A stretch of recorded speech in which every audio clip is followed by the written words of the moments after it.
téléspectateurs, téléspectatrices de la RTA-OPH, bonjour, que Dieu vous bénisse.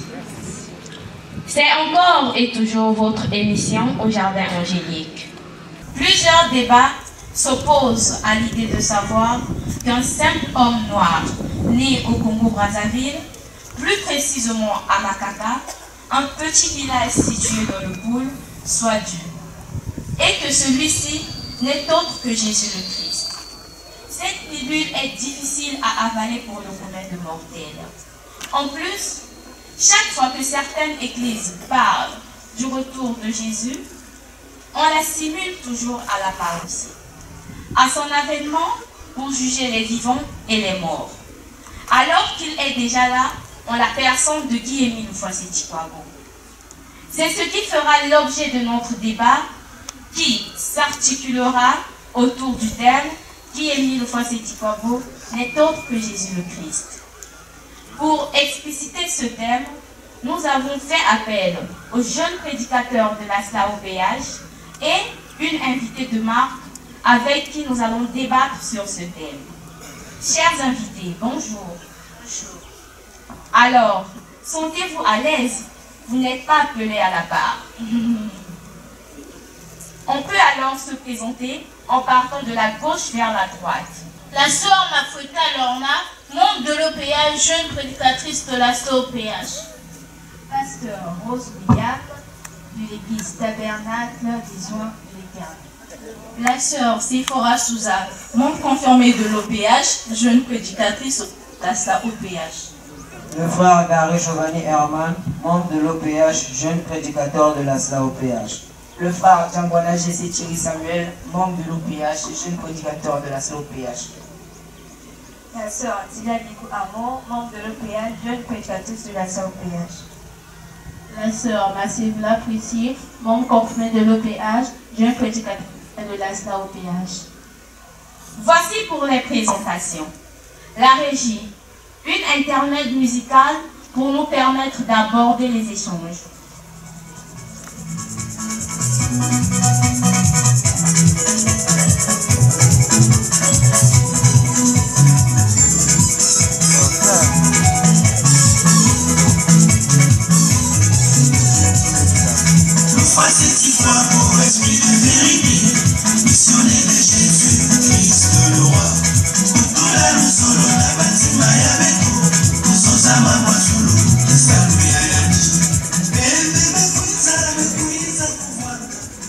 Merci la régie. Frère Giovanni, dites-nous, d'où vous vient l'idée d'affirmer que Guy-Émile Houphouët-Boigny n'est autre que Jésus le Christ? Merci Madame la journaliste pour la parole accordée.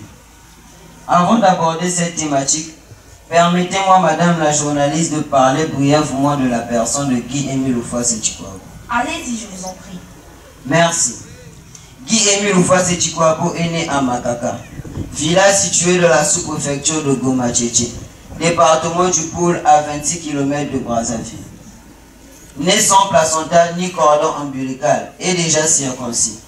Scientifiquement, il est impossible qu'un embryon vive sans être lié à sa mère via le cordon ombilical.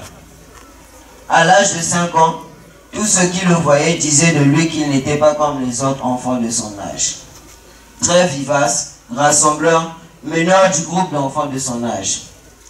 Tamiangwa, voisin de la famille Loufoua, remarqua le changement périodique de visage et de forme du jeune Émile.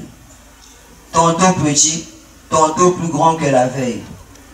Ce monsieur pensait qu'il s'agissait d'un mauvais sort dont il nécessitait la consultation d'un guérisseur.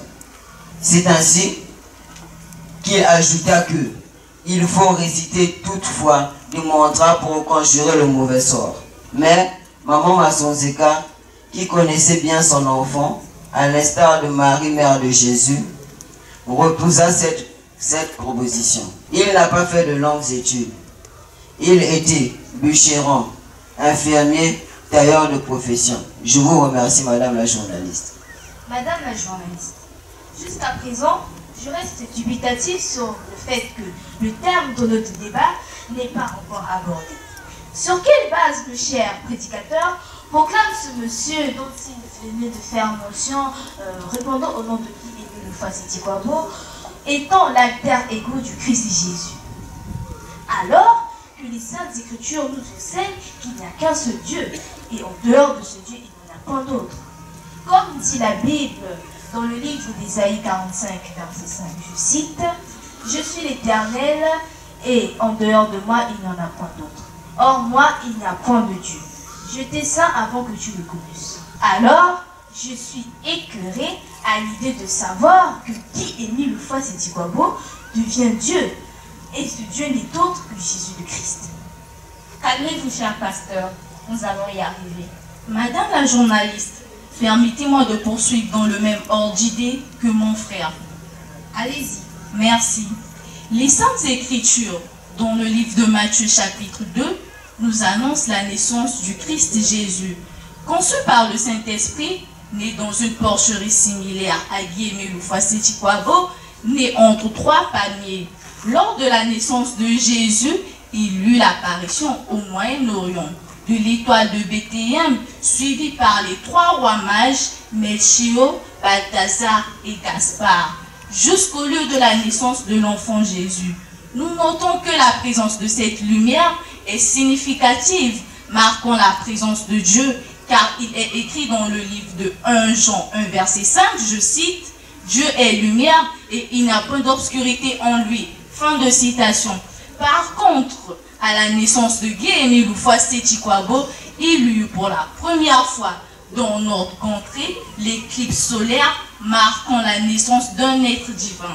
Jésus fut extraordinaire dans son enfance. Il prêchait dans les synagogues à l'âge de 12 ans, alors qu'il était à Jérusalem avec ses parents pour la fête de la Pâque. Jésus discutait avec les docteurs de la loi qui étaient surpris par sa connaissance parfaite de la parole de Dieu.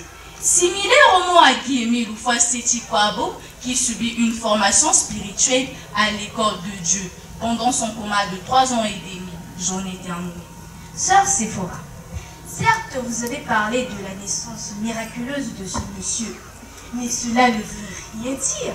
Il peut être un envoyé de Dieu, un phénomène, ou même un prophète, que sais-je. Mais dire qu'il est Dieu, c'est un sacrilège. Sœur Emilia, pouvez-vous reprendre à la préoccupation du pasteur William? Merci Madame la journaliste pour la parole accordée. Pour éclairer la lanterne de notre cher pasteur, je dirais que tout être humain, intérieurement libre, jugera toujours une chose ou un enseignement en fonction de celui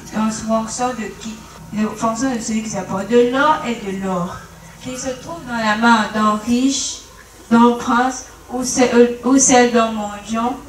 Au début de son ministère, Guy-Émile Houphouët-Sétiquabo n'a pas parlé de lui-même.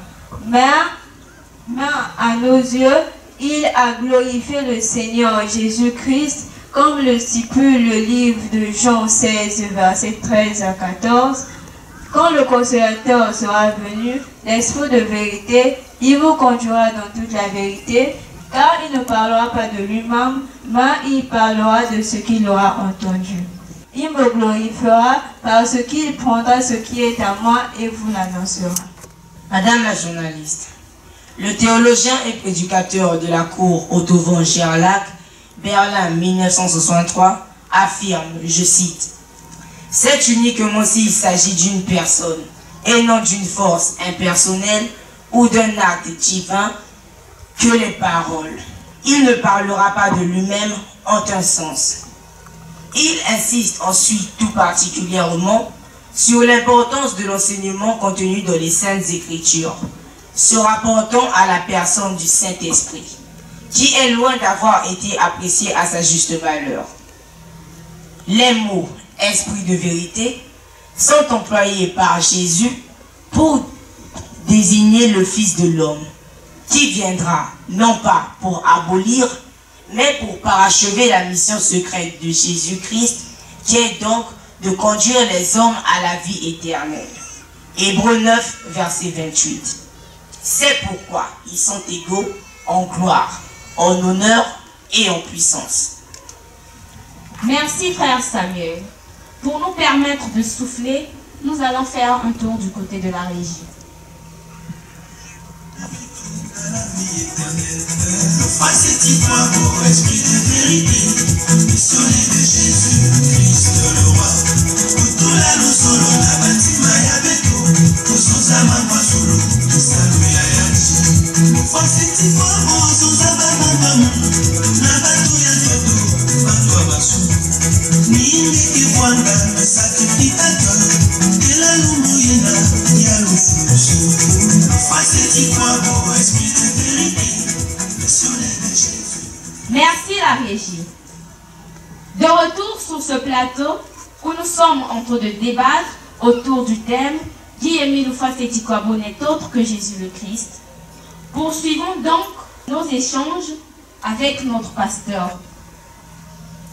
Vous nous avez parlé de Guy-Émile Oufouas-Seti-Kouabo comme étant le fidèle continuateur de la mission secrète de Jésus.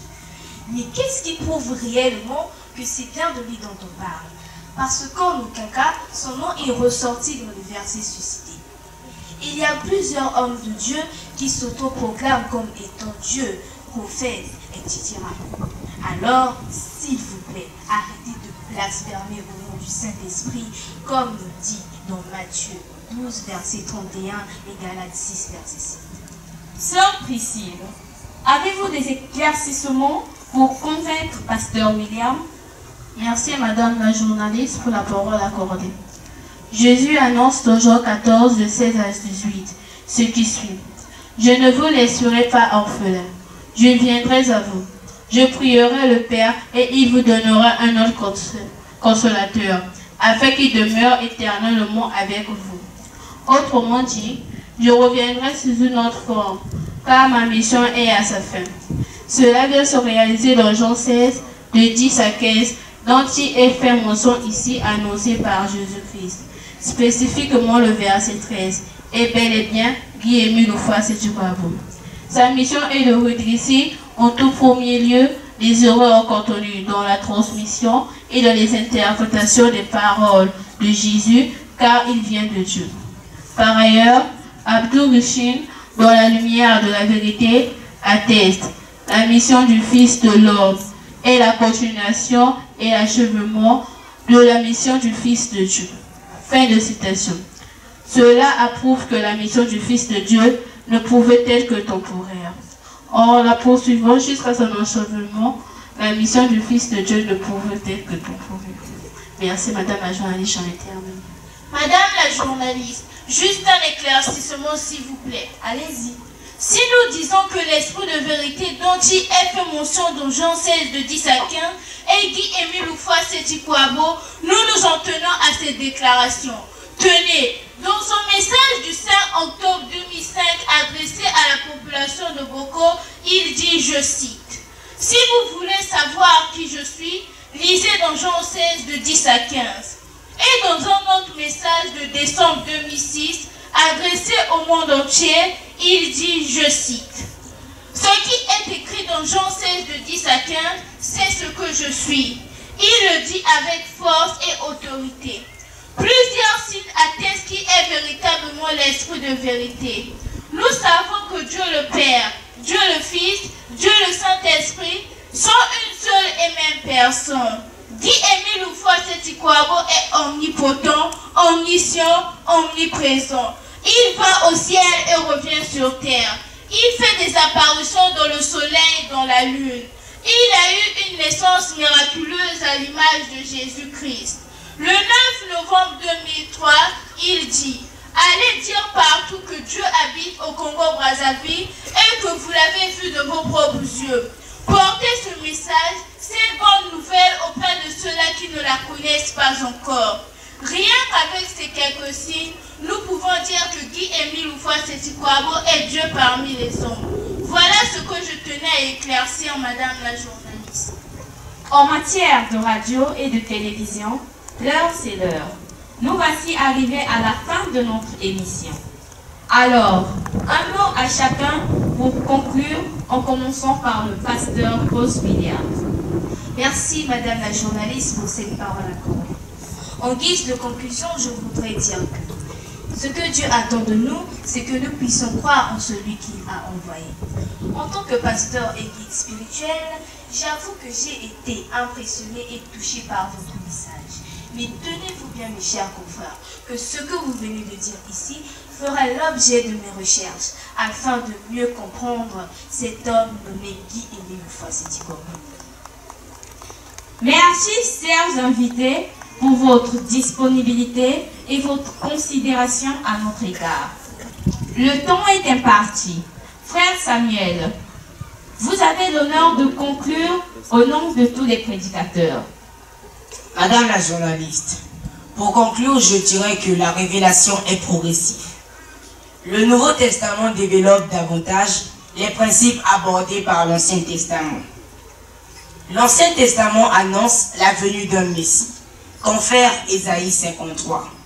Révélé par le Nouveau Testament, Jean 4, versets 25 à 26. Le prophète Ésaïe annonce la mort du Messie et l'avènement du royaume messianique. Ésaïe 26.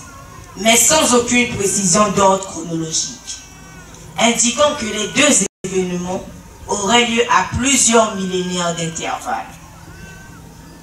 Dans le Nouveau Testament, on comprend que le Messie devait venir deux fois. D'abord pour souffrir, mourir sur la croix et ressusciter en la personne de Jésus-Christ. Puis ensuite, en la personne de Guy-Émile Houphouët-Boigny, l'esprit de vérité, l'ultime possibilité du salut, qui a versé son sang le 5 février 2002 à Yalan Saramani pour le rachat de l'humanité. Voilà ce que je pouvais dire en guise de conclusion.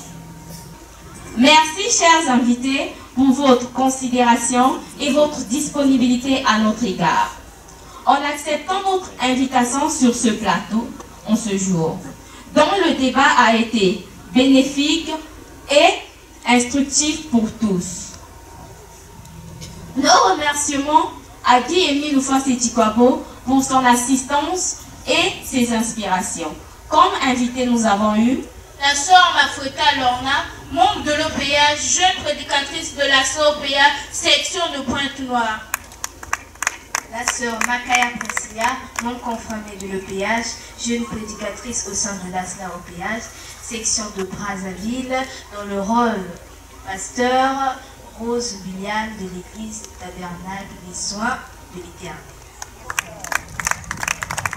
La sœur Sousa Sifora, membre confirmée de l'OPH, jeune prédicatrice au sein de l'ASLA OPH, section de Brazzaville. Le frère Gary Giovanni Herman, membre de l'OPH, jeune prédicateur de la SLA OPH, section de Pointe-Noire. Le frère Diabwana Jesse Thierry Samuel, membre de l'OPH, jeune prédicateur de la SLA OPH, section de Pointe-Noire.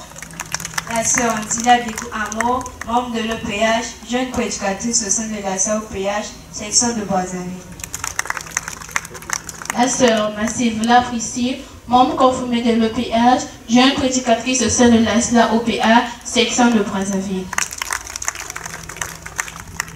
était à la réalisation la sœur Djangou Divine, les frères Benny et Madomina Gracias. Moyens techniques, la RTA OPH.